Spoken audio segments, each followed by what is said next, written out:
गो मुरलिया मारो गले खाए गो मुरलिया मारो कैसे बड़ा गले खाए गो मुरलिया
डोला से नीचे कदम रखो, आरती उतारने लगी। ये कहने लगी मैं ये जानना चाहती हूँ तुम कौन हो? महाराज की दासी हो? कौन हो? सोई कहा है दासी ने, ये महाराज की बड़ी वाली पत्नी है जिनका नाम सुनी थी। क्या कहा? इस घर में हमारी सोच है। लोगों एकदम आपको भूला हो गई। दिमाग में झटका लगा, कान लगी इसका मतलब ये इस घर में अब मेरी साथ नहीं है। और जब इतना सुनाया, कान लगी मैं तो डोला से नीचे कदम नहीं रखूंगी। कहा क्यों नहीं रखोगी? सोई कहने लगी महाराज उतार बात कहा मेरे पास में बुलाओ।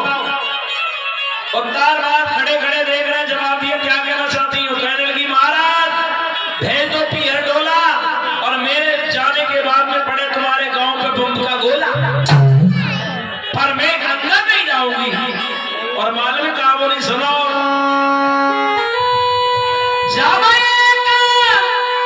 तुम्हारी नानी थी तो कोई भी रथ मिलाए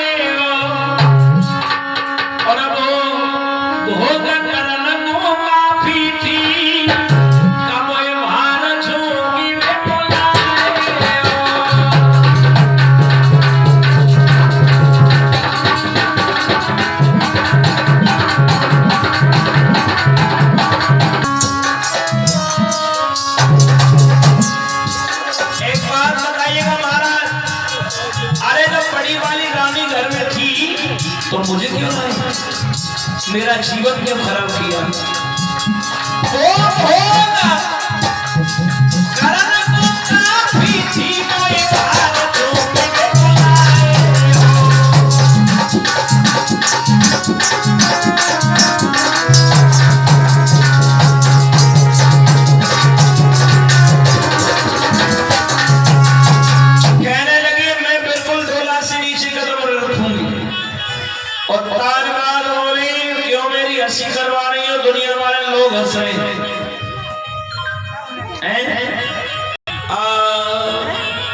नया महल बनवा दूंगा, अलग अलग रहने ना। सुनीति ने पैर पकड़ लिए, कान लगी दीदी तुम मेरी छोटी बहन हो, तुम जो कहोगी वो मैं हुक्म करोगी करने के लिए तैयार हूं, लेकिन डोला से नीचे कदम रखो। और बार बार बोले रानी क्यों मेरी हंसी करवा रही है। सही है, तो महाराज परीक्षा जी क्या बोली है, मैं डोला से अंदर कदम एक ही सर पर रख सकती हूँ। कैसे, क्या बोली, अरे अंदर जब जाऊंगी और न्यारे महला बनवाऊंगी,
थोड़े से तो रह लो अलग, उसके बाद नया बनवा दूंगा।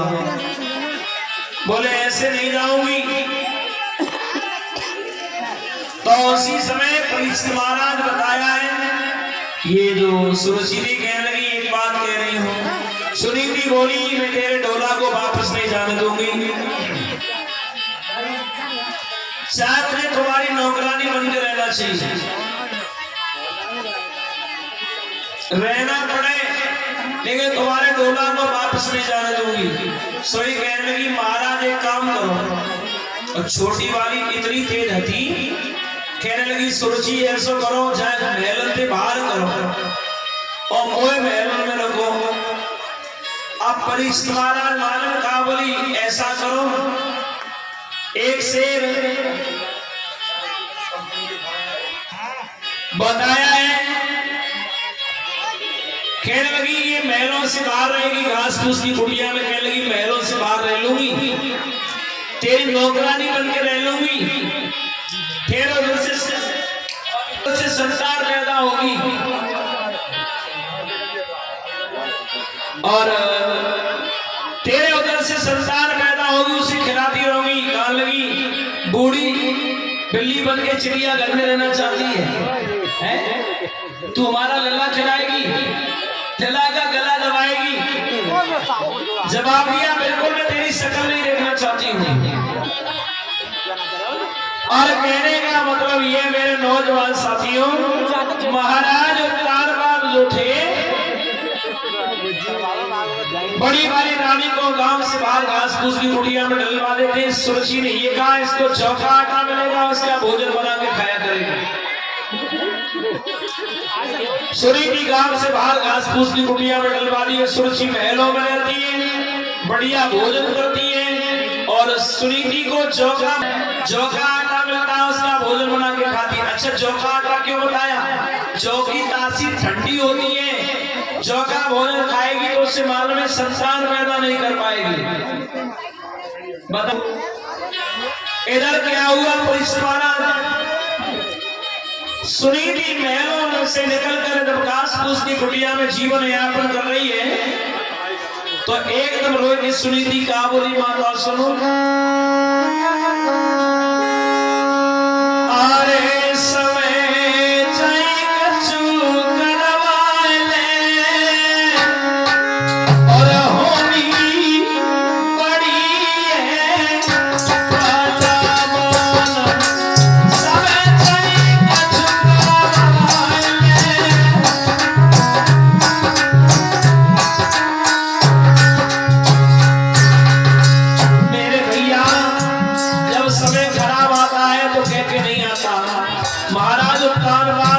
वाली रानी मालूम क्या बोली?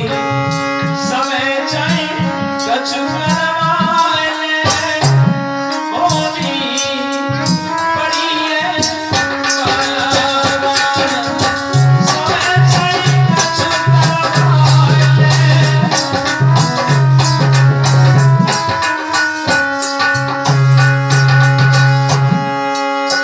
एक दिन हरिचंद्र पे टूटी,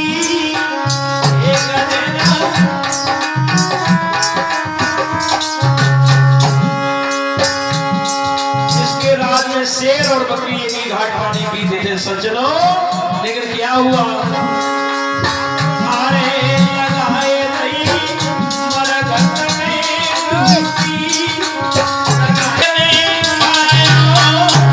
होनी बड़ी है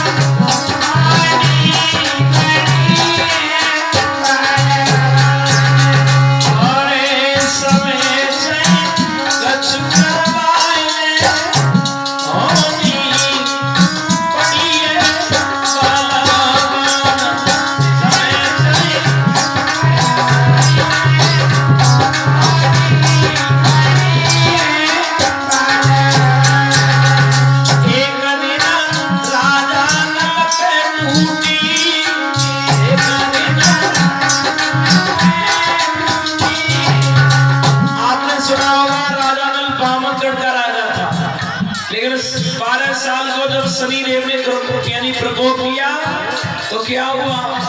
कोड़ी हो गया था।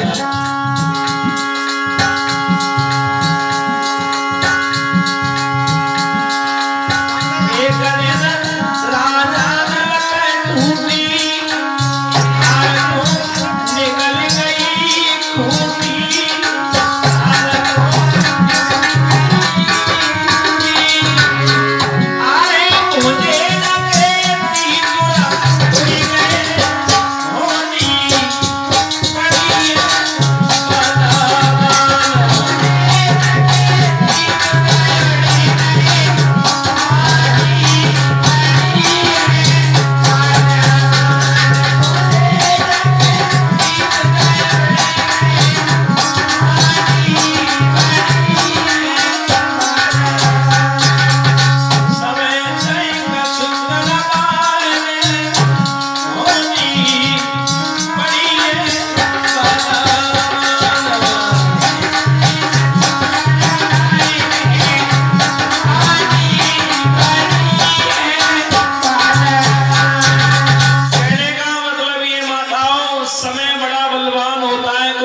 सोचना आज मैं इस बढ़िया ठीक स्थिति में जी रहा हूं तो कल भी ऐसा ही दिन होगा। ना ना ना, हो सकता है कि कल वाला दिन और ज्यादा खराब है।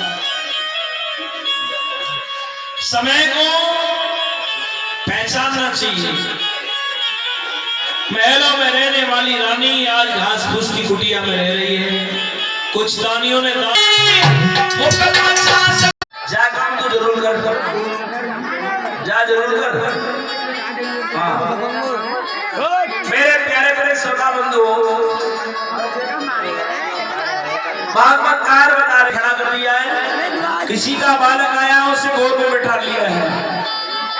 इधर महाराज अवतार से आकर उल्टा सीधा बोलने लगी, तुम्हें दिखता नहीं मेरा बेटा नीचे उतार के खड़ा कर दिया और किसी का बालक तुमने गोद में बैठा लिया है। वहां पकड़ के धक्का मारा, मौके पर गिर गया। कौन? ध्रुव। कोई नहीं बोला। जिस तरह से सर्प फुंकारे बनता है इसी तरह से ध्रुव सिसक रही। और जब ध्रुव जी महाराज सिसक रहे, भागवतकार बता रहे हैं, रोते हुए वहां से अपनी मां के पास में आए। और क्या हुआ है? अरे वही वही ध्रुव महाराजा और मैया कोई मौसी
भाई हो।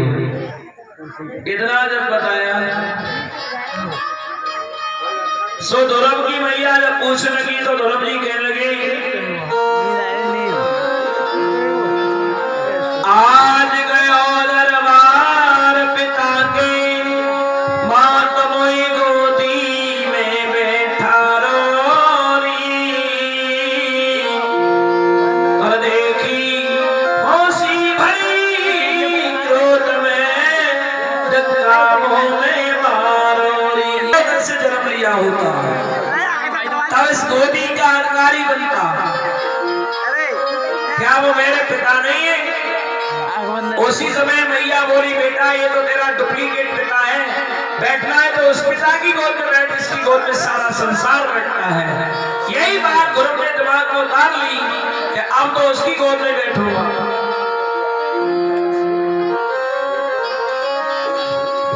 और ध्रुव जी महाराज अपनी मैया से आज्ञा लेकर नन्हे नन्हे हाथों से चरण छू कर माताओं जंगल की तरफ चले गए।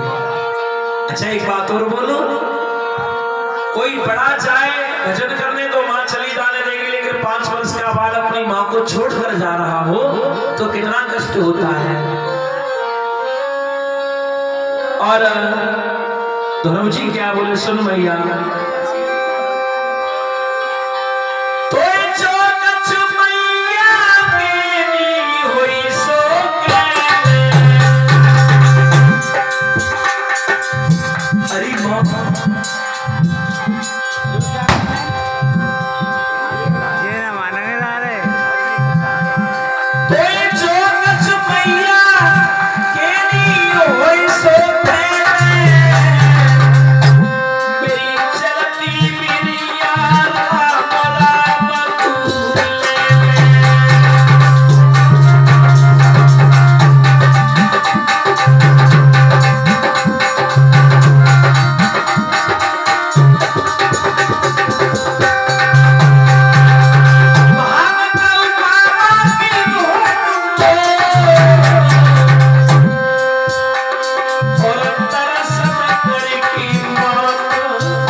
बेटा तू मत जा, तेरे बिगड़ मेरी गोद सूनी हो जाएगी। और क्या बोली है, अभी रुक जाओ, राजा नहीं बताओ। जाती मैया रोई रोई कहे, लला मेरो मन को जाए रहो है। जाती मैया रोई रोई कहे, लला मेरो मन को जाए रहो है।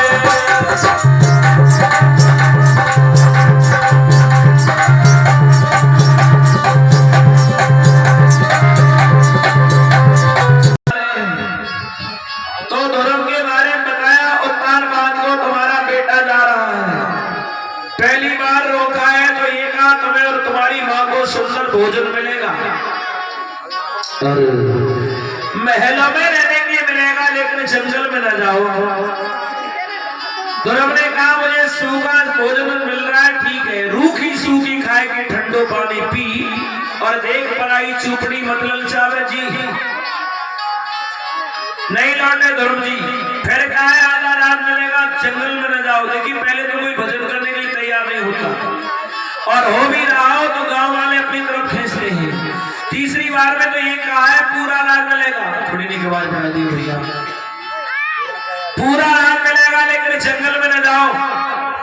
फिर इधर मेरे कथा के रस्सी बंधुओं, ध्रुव ने कहा मैं नहीं चाह रहा हूं मुझे रात मिले, मैं तो उनके नाम पर निकला हूं। तो ध्रुव जी ने एक ही बात कही है, आइए सब मिलकर गाते हैं।